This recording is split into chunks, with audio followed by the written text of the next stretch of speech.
नमस्कार दोस्तों, welcome to PK classes. दोस्तों आज देखेंगे Euler's equation of motion.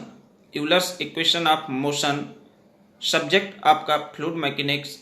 Fluid mechanics में यूलर्स इक्वेशन ऑफ मोशन को कैसे ड्राइव किया जाता है एंड ड्राइव करने के बाद हम बर्नौली इक्वेशंस को कैसे ड्राइव करते हैं। तो आइए दोस्तों देखते हैं यूलर्स इक्वेशन ऑफ मोशन। तो इसमें सबसे पहले हम बात करें तो ये जो इक्वेशन है, this equation of motion in which the force due two means, ये जो इक्वेशन है इसमें हम एक तो ग्रेविटी फोर्सेस एंड सेकंड हम प्रेशर फोर्सेस के लिए कंसीडर करते हैं। मीन्स इसमें दो फोर्सेस, एक ग्रेविटी और सेकंड आपका प्रेशर फोर्सेस है जिसको कंसीडर किया जाता है। And consider motion of fluid element along a stream lines means, जो फ्लूइड का मोशन है ये वन डायमेंशनल एक स्ट्रेट लाइन में फ्लो हो रहा है। जो डायरेक्शन इसका है वो डायरेक्शन आपका है एस डायरेक्शन। मीन्स इसको हम, इसका जो फ्लो है इसको हम किस डायरेक्शन में, एस डायरेक्शन में लेते हैं। जैसे कि आपका ये स्मॉल सिलेंड्रिकल एलिमेंट्स लिया गया है जिसमें फ्लूइड के मोशंस को एस डायरेक्शन में मेंशन किया है। इस हमारी जो सिलेंड्रिकल एलिमेंट है इसका क्रॉस सेक्शन एरिया डीए और इसकी जो लंबाई है या इसकी जो ऊंचाई होती है उसको हम डीएस के थ्रू मेंशन करते हैं। जैसे कि आप डायग्राम में DS length of the cylindrical elements mention किया है एंड डीए है जो क्रॉस सेक्शन एरिया दिखाया गया है। साथ ही दोस्तों the force acting on the cylindrical elements are, ये जो एलिमेंट्स है इसमें जब हम फ्लूइड के फ्लो को कंसीडर करेंगे एस डायरेक्शन में तो इसमें तीन फोर्सेस हैं जो कि हमारे अप्लाई होते हैं। एक तो हमारा सबसे पहले प्रेशर फोर्सेस लगेगा जो डायरेक्शन ऑफ फ्लो के डायरेक्शन में होगा, जो कि आपका प्रेशर फोर्सेस है। ये प्रेशर फोर्सेस ए है पी डी ए मीन्स पी डी ए है जो कि डायरेक्शन ऑफ फ्लो में आपका पी डी ए प्रेशर फोर्सेस एक्ट हो रहा है। सेकंड हमारा जो ऊपर वाला सेकंड एंड है यहाँ पे जो फोर्स लगेगा ये opposite to the direction of motion, क्योंकि ये आपका जो है ये पाइप है इसमें अपोजिट एंड पे जो प्रेशर अप्लाई होगा वो आपका P plus del P upon D S del S into D S कोष्टक into D A opposite to the direction of flow. Means एक तो आपका ये जो प्रेशर लग रहा है ये तो रहेगा ही पी डी ए, इसके अपोजिट डायरेक्शन में P plus del P upon del S into D S और डी ए, ये हमारा opposite to the direction of flow में अप्लाई होता है। साथ ही दोस्तों इसमें जो फ्लूइड का वेट होता है, ये wait of the fluid elements है जो ये हमारा कितना है, रो जी। मीन्स आपका जो wait of the fluid element है, ये वाला जो आपका एलिमेंट्स लग रहा है ये हमारा weight of the fluid elements रहेगा, तो ये हमारा rho g D A into D S. ठीक, तो ये हमारा क्या कहलाएगा, weight of the fluid element. जैसे कि आप जानते हो कि जो हमारा स्पेसिफिक वेट होता है फ्लूइड का वो wait of the fluid upon volume of the fluid होता है। ठीक है, और स्पेसिफिक वेट हमारा रोजी होता है और वॉल्यूम यहाँ पे क्या हो जाएगा, वॉल्यूम हो जाएगा D A into D S, area into length, ये क्या कहलाता है, वॉल्यूम। तो हम जो वेट होता है फ्लूइड एलिमेंट का इसको हम रोजी आपका क्या है स्पेसिफिक वेट, इसमें क्रॉस मल्टीप्लाई करेंगे वॉल्यूम ऑफ द फ्लूइड का तो हमारा total weight of the fluid मिलेगा, जिससे आपका rho g D A into D S, D A into D S क्या है, वॉल्यूम ऑफ फ्लो या वॉल्यूम। ठीक, तो ये हमारे जो फोर्सेस हैं ये हम कंसीडर करते हैं, अप्लाई होते हैं जब हमारा फ्लूइड फ्लो होता है। अब इसमें हम मान लें कि जो हमारा एंगल थीटा बन रहा है, क्योंकि ये हमारे इसके जो वेट ऑफ द फ्लूइड है इसके दो कंपोनेंट होंगे, एक साइन थीटा और एक होगा कास थीटा। तो साइन थीटा जो होगा वो हमारा 90 डिग्री होगा, इसलिए इसको हम क्या करते हैं, जो साइन थीटा यहाँ से सीधा स्ट्रेट जाएगा ये 90 डिग्री, इसका कोई रोल नहीं होता है, इसको कंसीडर नहीं करते हैं। तो जो हमारा कास थीटा होता है उसको कंसीडर किया जाता है। तो जब हम इसको weight of the fluid element को रिजॉल्व करते हैं तो हमारा ये rho g D A into D S cos theta हो जाएगा। ठीक, तो consider theta is the angle between the direction of flow and weight of element और वेट ऑफ एलिमेंट। ठीक, तो according to Newton's law of motion, हम Newton's law of motion पे basis पे जानते हैं F इक्वल क्या होता है, ma। F मतलब net forces acting in the direction of flow and ma mass of fluid element into a जो होता है वो होता है acceleration in direction of flow. ठीक, तो हम जानते हैं न्यूटन सेकंड लॉ जो होता है F इक्वल ma, उसके अकॉर्डिंग यदि हम इसको सॉल्व करते हैं तो दोस्तों जो भी छात्र पीके क्लासेस में फर्स्ट टाइम है, जो अभी भी पीके क्लासेस से नहीं जुड़े हैं, वह चैनल को जरूर सब्सक्राइब करें एंड वीडियो को लाइक करें।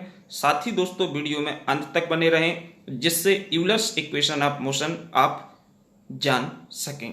ठीक, अब हम देखेंगे तो net forces acting in the direction of flow. अब डायरेक्शन ऑफ फ्लो में जो हमारा नेट फोर्सेस लग रहा है, एक तो हमारा ये लग रहा है PDA जो कि आपको क्लियर मेंशन है, डायरेक्शन ऑफ फ्लो में जा रहा है। ठीक, तो PDA यहां से हम इक्वेशन बनाएंगे PDA माइनस इसके अपोजिट डायरेक्शन में इस सरफेस पे जो प्रेशर फोर्सेस एक्ट हो रहा है ये P plus del P upon del S into DS into DA। ठीक, इसके बाद जो हमारा weight of the fluid element है वो भी हमारा नीचे की ओर जा रहा है, तो minus rho G DA DS into cos theta. ये हमारा net force in the direction of flow, क्योंकि जो हमारा S डायरेक्शन में फ्लो हो रहा है तो उसके अपोजिट डायरेक्शन वाले किस में माइनस में कंसीडर होंगे, माइनस में लेंगे, तो ये हमारा नेट फोर्स निकलेगा क्योंकि वो उससे घटेगा।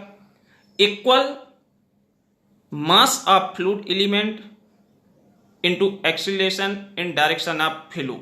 ये हमारा कितना है, रो DA into DS into A means mass of fluid element जो है ये रो DA इंटू DS है into acceleration in the direction of flow, ये क्या है, स्मॉल a। तो इस प्रकार से हम इक्वेशन फर्स्ट बना लेंगे। इसके बाद इसमें जो हमारा PDA माइनस DA का अंदर इस कोष्टक को ब्रेक करेंगे तो PDA हो जाएगा, तो PDA कैंसिल हो जाएगा प्लस माइनस, तो हमारा जो बचेगा ये बचेगा minus del P upon del S into DS into DA minus rho G DA DS into cos theta equal rho DA DS into A। अब हमारा इसमें हम चाहें तो जो हमारा DS इंटू DA है ये हमारा इस साइड से कॉमन आ रहा है, कॉमन लेके इसको हम कैंसिल कर देंगे, जैसे कि यहाँ पे मैंने कैंसिल किया है, DS इंटू DA है जो ये हमारा क्या है, कैंसिल हो जाएगा। तो इसको हम कैंसिल करेंगे तो जो शेष बचेगा वो minus del P upon del S minus rho G cos theta equal rho A बचेगा। ठीक, ये हमारी इक्वेशन हो जाएगी फर्स्ट। क्लियर।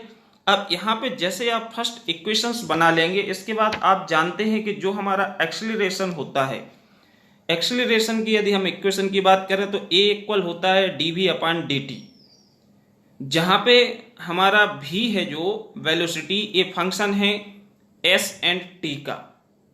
ठीक, दूरी एंड टाइम, ये हमारा फंक्शन है, इसलिए हम इसको लिख सकते हैं a equal dv upon dt, या dv अपॉन dt को हम लिख सकते हैं डिफरेंशियल फॉर्म में dv upon del v upon del s into ds upon dt plus dv upon dt, क्योंकि ये हम जानते हैं कि जो आपका ds अपॉन dt है ये हमारा क्या होता है, फर्स्ट टाइम जब हम इसको s और t फंक्शन है जो इसमें हम क्या करेंगे, डिफरेंशिएट करेंगे, तो हमें क्या आएगा, सबसे पहले हमको क्या मिलेगा, v मीन्स वेलोसिटी। तो ds अपॉन dt की जगह पे हम क्या वेलोसिटी को पुटअप करेंगे, इसलिए हम इसको क्या a इक्वल जो हमारा होगा वो बचेगा v into del V upon del S plus del V upon del T. ठीक, अब यदि हमारा जो फ्लो हो रहा है ये फ्लो हमारा किस प्रकार से स्टडी फ्लो है, तो हम जानते हैं जब स्टडी फ्लो होता है तो स्टडी फ्लो में हमारा जो फ्लूइड के प्रॉपर्टीज होती हैं, चाहे वो डेंसिटी हो, वेलोसिटी हो, प्रेशर हो, ये टाइम के रिस्पेक्ट में क्या है, चेंज नहीं होते हैं। और चेंज नहीं होते हैं तो इस केसेस में जो हमारा स्टडी फ्लो होता है उसमें del V upon del T equal क्या रहता है, स्टडी फ्लो की कंडीशंस में 0 होता है। तो यहाँ पे हमारा जो del V upon del T है ये स्टडी फ्लो रेट की कंडीशन लगाएंगे तो ये क्या हो जाएगा, 0 हो जाएगा। इसलिए हमारा जो ए इक्वल बचेगा वो बचेगा v into del V upon del S. This is a equation second. अब हम यदि इसमें ट्रायंगल में लेते हैं, ए वाला जो हमारा ट्रायंगल है, इसमें अब इस ट्रायंगल जो है, ट्रायंगल हमारा थीटा एंगल है, जिसमें इसकी जो लेंथ है वो ds है और इसके जो हाइट है वो आपकी dz है। तो यहाँ पे हम जब लेंगे ट्रायंगल में, तो from triangle cos theta equal क्या होगा, dz upon ds। cos theta equal क्या होता है, जैसे साइन थीटा इक्वल लंबवतीकरण होता है, इसी प्रकार हमारा cos theta equal dz upon ds। This is equation third. अब हम इक्वेशन थर्ड इक्वेशन सेकंड को पुट करेंगे इक्वेशन फर्स्ट के अंदर। जैसे हम इक्वेशन फर्स्ट में पुटअप करेंगे तो हम we get minus del P upon del S minus rho g D Z upon D S equal rho V del V upon del S लिख सकते हैं। इसके बाद हम del P upon del S plus rho g D Z upon D S plus rho V del V upon del S equal क्या कर सकते हैं, ये हमारा जीरो हो जाएगा, क्योंकि इस टर्म को हम यदि इस तरफ लाएंगे तो ये माइनस में जाएगा और इस माइनस का हम पूरे इसमें मल्टीप्लाई कर देंगे आगे, तो ये हमारा प्लस में आ जाएगा। तो हम इसको क्या करेंगे, जीरो के इक्विवेलेंट मेंशन कर लेंगे। अब यदि हमारा जो फ्लो हो रहा है किसमें, एस डायरेक्शन में, और ये डायरेक्शन क्या है, सिंगल वन डायमेंशनल फ्लो है। तो वन डायमेंशनल फ्लो है, तो इस कारण से हमारा जो ds इक्वल है वो हो जाएगा डेल एस के बराबर। तो डेल एस और ds हमारे क्या हो जाते हैं, कैंसिल हो जाते हैं। तो फाइनली जो आपका बचता है, इसको हम लिख सकते हैं D P plus rho g D Z plus rho भी डी भी इक्वल जीरो। ये हम क्या कर सकते हैं, इसमें मेंशन कर सकते हैं। तो हमारी जो इक्वेशन है, ये हमारी इक्वेशंस में यदि अब हम रो से डिवाइड कर दें, तो रो से डिवाइड करेंगे, तो रो से डिवाइड करने के बाद हम जो प्राप्त करते हैं, ये इक्वेशन हमारी कहलाती है यूलर्स इक्वेशन ऑफ मोशन। जैसे कि यहाँ पे रो से डिवाइड करेंगे तो dp upon rho plus G D Z, यहाँ पे जो हमारा रो है ये रो कैंसिल हो जाएगा जब रो से डिवाइड करोगे, यहाँ पे आपका ये रो कैंसिल हो जाएगा जब आप रो से डिवाइड करेंगे। तो जो इक्वेशन बचेगी वो dp upon rho plus G D Z plus V D V equal zero. This is equation fourth and this equations known as Euler's equation of motion. इसी इक्वेशन को हम यूलर्स इक्वेशन ऑफ मोशन के नाम से जानते हैं। अब हम देखें कि बर्नौली इक्वेशंस को कैसे प्राप्त करेंगे। तो जो हमारी यूलर्स इक्वेशन ऑफ मोशन होती है, ये हमारी बेस्ड होती है, जो बर्नौली इक्वेशन है ये बेस्ड होती है किसके ऊपर, यूलर्स इक्वेशन या Euler's theory of fluid flow के ऊपर। एंड इसको हम प्राप्त कर सकते हैं जब हम यूलर्स इक्वेशन ऑफ मोशन को इंटीग्रेशन करेंगे।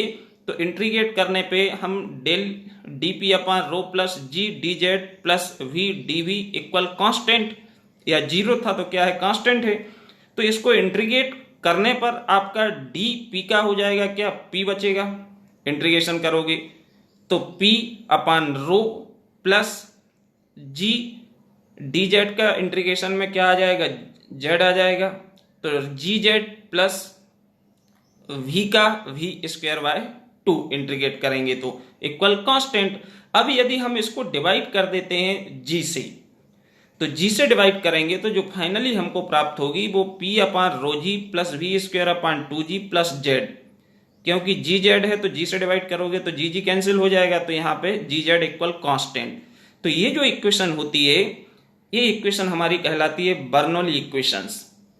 अब इसको यदि हम दोनों सेक्शन पे अप्लाई करें, अपर लिमिट और लोअर लिमिट के फॉर्म में, तो ये हमारी दोनों सेक्शन के या दोनों पॉइंट के अनुसार बर्नौली इक्वेशन हम प्राप्त कर सकते हैं। P1 अपॉन रो जी plus V1 square upon 2g plus Z1 equal P2 upon rho जी plus V2 square upon 2g plus Z2। तो ये हमारी जो कहलाती है ये बर्नौली इक्वेशन होती है। और बर्नौली इक्वेशंस हमारी जो है यूलर्स थ्योरी पर फ्लूइड के क्या होती है, बेस्ड होती है। तो सबसे पहले हम यूलर्स इक्वेशंस को ड्राइव करते हैं। यूलर्स इक्वेशंस जो हमको मिल जाती है, इसके बाद यदि हम फर्दर इंटीग्रेशन करेंगे तो we get Bernoulli equations of fluid.